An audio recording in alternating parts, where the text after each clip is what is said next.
Have you also done some demographic studies to see if the nature of the potential student has changed? Generationally, they say kids are different now than they used to be.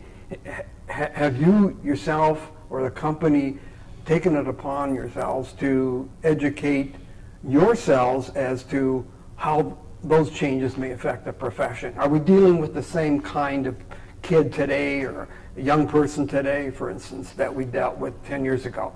Well, as a parent, I might answer that question one way, but it's very clear that people today, younger people today, are motivated by different things. When I started my career, and possibly when you started your career, we were really driven by getting ahead, and frankly, driven by the dollar. We want to improve our standard of living. The students today are driven by different things, and many of the students entering court reporting school are looking to get into captioning and court reporting to give back. Those are very, very hot programs within the school.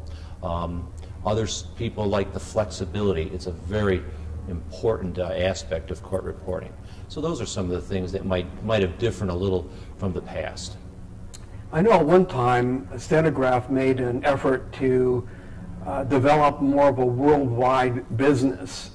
Can you tell us whatever happened to those efforts, and has it been fruitful, and what services and products are you marketing worldwide? Well, we definitely have an aspect of our business that is international. Unfortunately, one of the things that all of us here in America forget is the uniqueness and the openness of our judicial system, the transparency that exists. We are the only country in the world that really openly promotes discovery in the litigation process. In essence, we're the only area where depositions take place. 2/3 of our business is tied to the freelance court reporter. So once we leave this country, that part of the business is non-existent. It's also very difficult because, as you know, and as all reporters know, the process of becoming a court reporter is not overnight. It's a 3-year process minimum. Also the training of teachers. So as we've brought court reporting to many corners of the world, you have to, especially if it's a non-English speaking area, you have to initially develop the theory, then develop the school system, and then find teachers, and then develop court reporters. But we have court reporting as we know it here in the courts on every continent, South America. It's very prevalent. Of course, the English-speaking countries like Australia and the UK, but we've had success in unusual places such as the Philippines, Japan, a number of countries in Africa, as well as Europe. Does Stenograph view itself more as a software company compared with perhaps a machine manufacturing company these days, or are they so intertwined that the distinction is not really relevant? Well, you cannot, when you say the word stenograph, you cannot forget about the machine. But today, the machine is in essence a computer. So software development is critical to the machine, not only for the translation, but also even the way the strokes are recorded to the magnetic media. So we are definitely a technology company, I think is a better answer than software, hardware. Yes, we're a manufacturer, we employ mechanical and electrical engineers, but I would have to say if you looked at our R&D budget, far more would go to the technology side of it. Does Stenograph hold patents that pertain to the keyboard mechanism, or is there more than one? Well, we had patents, and as you mentioned in your initial comments, we've been in business for over 70 years. And so unfortunately some of those patents have elapsed at this point in time as far as the keyboard goes. We do have a number of patents, though, still on from the mechanical as well as the software side of the machine.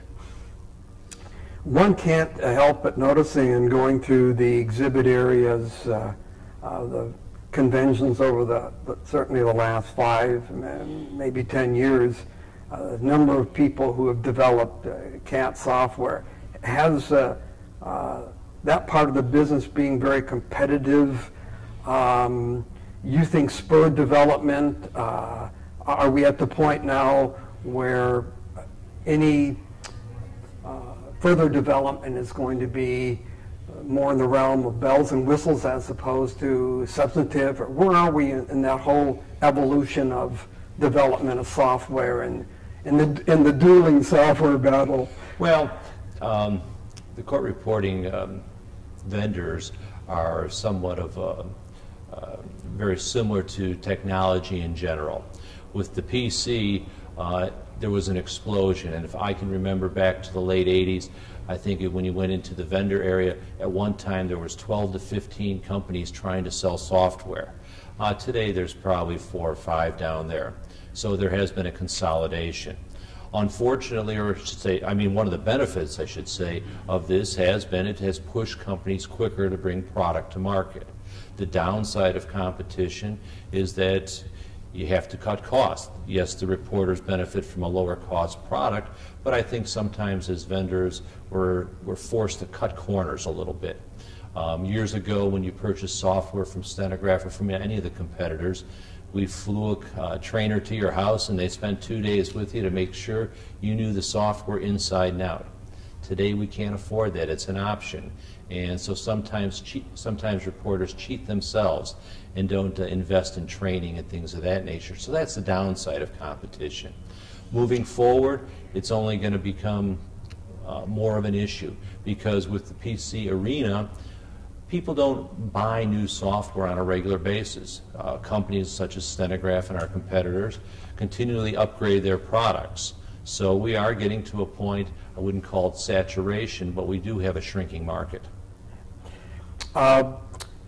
You know, Stenograph over the years has been a terrific supporter of the profession, but also of the National Association. You've supported many of the fundraising efforts, the association. Can you tell us a little bit about what those efforts have been, what it means to the company to participate in that? Well, I think in any business venture, it's a partnership. And as the leading vendor in the business, I feel we have a responsibility not only to our customers but our employees to do what we can to ensure that this profession continues. And you have to give back. The profession has been very good to me personally. It's been very good to Stenograph over the years, and I think likewise Stenograph's been very good for the profession. So it's a partnership. So it's critical, and I sometimes, if I had a complaint with my competitors, would be not everyone feels that way. You have to give back if we want our younger employees to be able to experience the same opportunities that we have. It's just part of the partnership.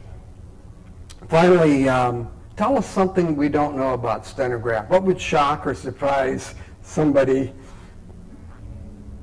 Well, just recently we moved from our old from a facility in Mount Prospect to our Elmhurst facility. And whenever you move, you go into your basement and you go through the closets and you find stuff that it amazes you. And to many people's surprise, and I had heard these stories in the past, but I had not seen it, but Stenograph was very involved with the government back in the days of the war.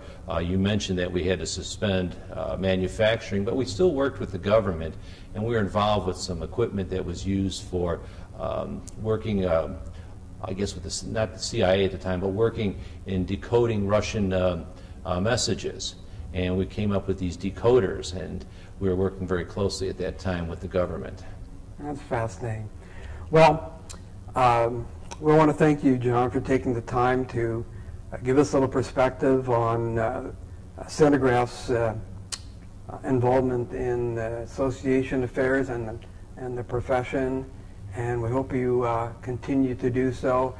It's probably a mutually beneficial arrangement. Thank you very much. Thank you.